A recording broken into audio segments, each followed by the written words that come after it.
Nakakaloka itong question niya. Who is malibog, you or Nigel? Both. I mean, I have my share of kalibugan. Nakailang kayo na day. Ano nakailang? Di ba bilang Mars?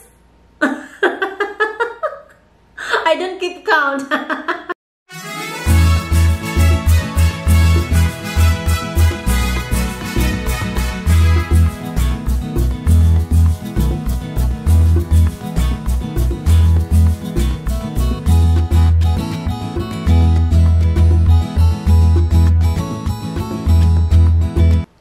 Hello, what's up guys? This is Marcette and welcome back to our channel. If you are new to our channel, welcome. So in today's video, as you can see in the title below, it's getting to know us. So I have posted in my community and on my Facebook page that you can ask some questions about myself or about my family. So this is it. And I'm excited and nervous at the same time, actually. So I'll be answering your questions in Taglish, and please bear with me. Sometimes nahihirapan ako express yung sarili ko in Tagalog or in Filipino, so I can express myself better in English, so sometimes I prefer to speak in English. So, but you will hear me speaking in Taglish. Anyway, without further ado, then let's get started. So, alright, first question is from Lynn Batoon Montero. She said, sa darating na kaarawan mo, ano ang wishes mo? Also, for my incoming birthday, my wish is not really for myself, but it is for everybody. I wish that this pandemic will be over soon. I'm really having my fingers crossed because a lot of lives are affected already, and it's really sad to see status sa Facebook na palagi na lang may RIP na status. Yung profile picture is nakakandol. It's really sad. It's overwhelming, and I really wish that this pandemic will be over soon. And if not, you know, I wish everyone's health and safety. Everyone is healthy, everyone is safe. Yes. Because it's not really easy, you know. So, I just wish, yes. Okay, second question is from Mars, the Joy family. Actually, she has a lot of questions. But let's have this one first. Are you guys planning to settle in the UK, Mars, or do you prefer to live in the Philippines for good? So, actually, our plan is to settle in the UK in maybe 10 years time, but not anytime in the near future.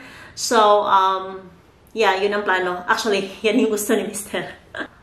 Actually, I want to talk because of course with this pandemic, nag-iba na yung perception, or there might be changes, and also considering the health ni Nigel. So maybe that 10 years time will not be realized. It might be sooner than that. So yeah, we'll see. In which case, banding na dyan. Alright, next question is Mary Joy Mina. Sabi niya, ano ang advantage at disadvantage na may asawang ibang lahi po? Okay, let's talk about disadvantage first, okay? So, of course, I am a Filipino. I'm married to a British man. So, iba-iba tayong lahi, iba-ibang culture, iba-ibang beliefs and whatnot. So, dahil iba-iba tayong culture, it takes some adjustments, it takes some understanding, respect sa isa't isa. Kasi of course, that's what is needed because it's difficult, especially if you have this strict Filipina culture. Mahirap siya. There's no problem for me because even then, as what my friend said, parang in a way, I am westernized daw. So, as compared to other Filipinas. But then that's because, you know, I've been exposed to Western culture. So, it's not really hard for me, and also because yung naging napangasawa ko is not really yung strekto na tao. He's very understanding and I got no problem really. But in other relationships or marriage, it can be an issue, you know. Especially, may nakilala ako, isa siyang, well, I'm not gonna name the nationality, but he married a Filipina. And he's very critical of Filipinas, like, you know, he would say in front of his wife na you know, why are you this? Ba't ganito yung mga Pilipina? Ba't ganito kayo? Blah, blah, blah. I mean, he's not able to accept that those are just the way Filipinas are. So, mahirap pag ganyan. Kasi ako pa naman yung taong pag kinikriticize ako, madali akong masaktan. Sensitive ako. So, yan. Kailangan talaga ng, pasensya, understanding, and respect talaga. So, ayan. And also, another thing, if it happens that should you decide to live abroad, not here in the Philippines, it's a challenge also, especially for us Filipinos who are having a close family ties. Well, for me though, although I'm used to being alone, at a very young age, I already separated with my family. So, nasanay na ako mag-isa. But then, really still, when you are abroad, overseas, mararamdaman mo pa talaga yung, pagka-miss mo dito sa Pinas. Kasi iba pa rin eh. So, ayan, mamimiss mo yung family mo. Because, you know, iba kasi yung culture dun eh. You'll just be on your own. Whatever happens, if magkasakit ka, you have to take care of yourself. You have to take care of your family. Wala kang matatawag na pamilya, di ba? And then, of course, I would miss the food. And yeah, I miss the food here in the Philippines. Pag andun ako sa UK. And then also, some services mamimiss ko dito. Like masahe, yung pagpapapedicure. Mga basic, mga basic stuff actually. Pero, yes. For the advantage naman, okay, so for the advantage that, for example, I am Filipina, married to a foreigner, well, Western, or I mean a British man. So, for example, if we decide na magstay in the UK for good, so of course, I will have a chance na magkaroon ako ng British citizenship, which is, if ever mangyari yan, I will have the advantage of being able to travel anywhere in the world without the problem of, sa visa, diba? So without the hassle of having a visa. So that's an advantage. And this one, I mean, you might see this as shallow, no? Pero, ako kasi, when I was a child, I used to be bullied dahil kasi tsura ko because I am morena, I have kulot na buhok. So, when I was a child, tinatawag nila akong vampira, tinatawag nila akong negra, and all the stuff, pangit, and blah, blah, blah. So, tumatak yun sa utak ko. Growing up, I said, I really wish na makapagpangasawa ako ng foreigner kasi parang sureball na yun eh na makapagpangasawa ka ng Western man or especially Caucasian, maganda yung kalalabasan ng magiging anak mo. So, parang in a way, sometimes it can be an advantage, you know, having morena or moreno na anak. So, but I'm not saying, I'm not discriminating or what, but, you know, all children are beautiful. All children are, you know, it's a gift. So, or they are a gift. So, whatever it is that we have, just be happy. Alright, next question is from Laura Barney. How did you come up with your kids' names? And so, Marian Rose, my inspiration is that when I was in high school, I have this schoolmate. Her name is Mary Rose, and not only that she's beautiful, but she's only talented and smart as well. So, parang I really, really liked her, and I said that if ever man one day I will have a daughter, I'm gonna name her after her. So, but then, tinitweak ko siya. So, nagiging Marian Rose because my sister is Anne. Yung mama ko, nagka-stillbirth, tapos yung pinangalan niya is Maria. So, parang naging combination na yun, Marian. So, and also, yung sister ni Marian, which is yung anak ni Nigel, is, Sarah Ann. So, yes, yun yung naging inspiration. And then, it's funny because I later found out from my sister, sabi niya, if ever they were blessed with a daughter, yes, yung ipapangalan sana nila is Mary Rose. Like, oh, really? Wow. Was like coincident. So, yeah. And then for Michael naman, Michael Lewis. Michael is from Nigel's dad. And then Lewis naman, Lewis means son of a mason because Nigel is a mason. So, that's why Michael Lewis. So, basically, si Nigel yung nag-decide, which nag-agree ako. And for Maria naman, ako yung nag-decide, which nag-agree si Nigel. So, again. Next is from LS. Sabi niya, for you, Ate, what is your biggest regret po? I don't do regrets. Now, what do I mean by that? I mean, we all make mistakes. We all make bad decisions and whatnot. And for me, kasi, it is what it is. If something happens and you might not like the outcome or the outcome might not be good, there's no point in beating yourself up. So what you do is accept it as it is, learn from it, and then just move on, move forward. So, yeah, ganyan ako. Hindi ako yung tipong, sana ganito yung ginagawa ko or sana ito yung naging decision ko. No, I mean, just, acceptance is the key. It is the key. Yeah. Yes. Okay, next is Mawilma Farina's next. Okay, so what are the things that you are afraid of losing? So with this time, I've come with a lot of realizations. The things that I'm afraid of losing are, of course, the things that I value most. And for me, what I find valuable right now is having good health, a sound mind, healthy mind, and life itself. Kasi, di ba, syempre with this pandemic, yeah, it really makes you realize having this healthy body is very important. And, you know, I know a lot of people during this pandemic is affected not only emotionally, financially, but also mentally. And to be honest, there are times na umiiyak ako. I was really worried and dami kong iniisip with regards to this pandemic, and I was like, parang napupunta ata to sa depression. But then I managed that way. That's why I realized na importante talaga na, yeah, you'll be in your right state of mind. And, yeah, life, I am afraid of losing my loved ones. So, alam niyo na, sa social media, every day, there's always makikita mo na status na may namatay, na may nagkasakit, and all this stuff. And it's really sad. It's really sad to see somebody, especially somebody that you know, losing their loved ones.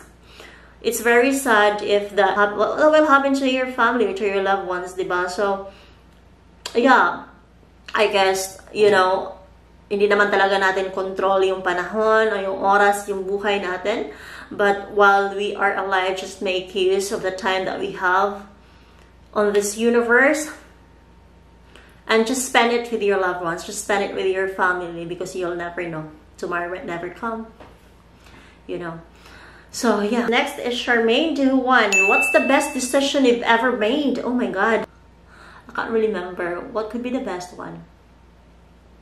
Siguro masasabi ko lang is letting go of something or someone that you've been holding on to because you think that's the best for you. And then later on, finding out that that thing or that person that you've been holding on to, na nilet go mo, ay siya pala yung susi para mahanap mo yung kaligayahan mo. Alam mo yun? Siguro yun yung naging best decision ko. Hindi ko na i-elaborate, ha?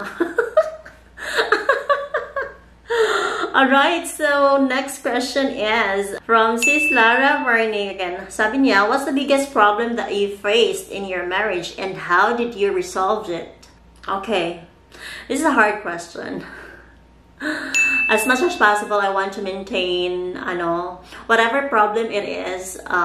Ganito kasi yung motto namin eh. Appreciate or praise someone in public but criticize someone in private. So whatever it is, syempre in a marriage, in a relationship, there's no such perfect thing, or there's no such perfect relationship or marriage, and there's no such thing as perfect partner or husband. This is not an excuse, but it's inevitable na yung isang tao is magkakamali. So it's, the challenge there is learning to accept that mistake and forgiveness. So it was the challenge, but then later on you will realize that then are you gonna make yourself miserable, or are you gonna choose to just forgive the person and just move forward for the best for yourself and for your family. So yan. And then, another one from Mars, the Joy family, as in humabol pa talaga. Nakakaloka itong question niya. Sabi niya, who is malibog, you or Nigel? Alright, she's got, I think it's both. I mean, I have my share of kalibugan. Siya din naman, but then I think mas magaling lang ako mag-control kaysa kanya. Ayan. At nakailang kayo na din. Ano nakailang? Hindi niya specify. Hindi ba bilang Mars? I don't keep count. Joke lang, oy. Well, you know, as you know, yung asawa ko is, hindi naman siya kabataan, ano, medyo, may edad na yung asawa ko. So, yung everyday talaga naganap. Hindi na posible yun. Hindi na posible yun. So, Mars. Next question na, oy. Anyway, it's not really the actual bakbakan yun that matters. As long as mayroon kayong intimacy, di ba, may time kayo sa isa't isa. Yun eh. Hindi lang naman yung physical na yung makapagpaligaya sa inyo, di ba? But of course, that's a factor also. That matters also, di ba? Alright, next question. How can you handle your 3 YT account? Actually, with difficulty. Mahirap siya kasi of course, it's not just, atin lahat, atin yung content, tayo yung taga-video, or ako pala. Ako lahat. Ako yung taga-edit and all, and tatlo. So, mahirap siya. I'm not able to do it actually kasi minsan napabayaan ko yung isa. Pag gusto ko yung i-focus yung isang channel, napapabayaan ko yung isa. So, yun siya. But then, I'm just hoping that, constant upload lang talaga and never give up because we never know one day mag-blow up ka, diba? Sorry. So, yan. Any tips for us about the do and the don'ts? I'm not sure about this. So, YT account ba? The do's is just focus on what you're doing. Just keep doing what you love doing. And the don't is don't give up. Don't give up on your dream, whatever it is. So, sabi niya, how do you see yourself in 10 years time on your YouTube channel? I'll be growing. I wish so, and I hope so, and I'm having my fingers crossed that, yeah, I will get there. I'll be, it's something that I'll be really, really happy with my YouTube journey or yung magiging kahinatnan ng YouTube channel ko, whichever it is. I'm not, hindi ako nag-ambisyon naman na yung tatlo ko talaga is mag-blow up. But just hoping maybe isa or dalawa is mag-ano talaga siya. Mag-blow up. So, yes, but then I enjoy what I'm doing. Although sometimes lang, medyo na-discourage tayo. Medyo na hinaan ng loob. But then, we just keep going. Just keep going. So, I guess that's it, guys. And so, I thank you so much, everyone, for sending your questions. I enjoyed it. And if you still have more questions, then feel free to ask in the comments section below. I'd be happy to do a part 2 of this video if you are interested. So, yeah, I hope you get to know us better. You get to know me better and are able to express myself really clearly or in a way na intindihan nyo naman ako, Thank you so much for watching. Thank you for spending your time with me. I will see you in my next video. If you haven't yet, like this video if you do, and subscribe to this channel and click the notification bell so that you will be updated with our next upload. Alright, thank you guys for watching. Bye! Stay safe and take care, everyone.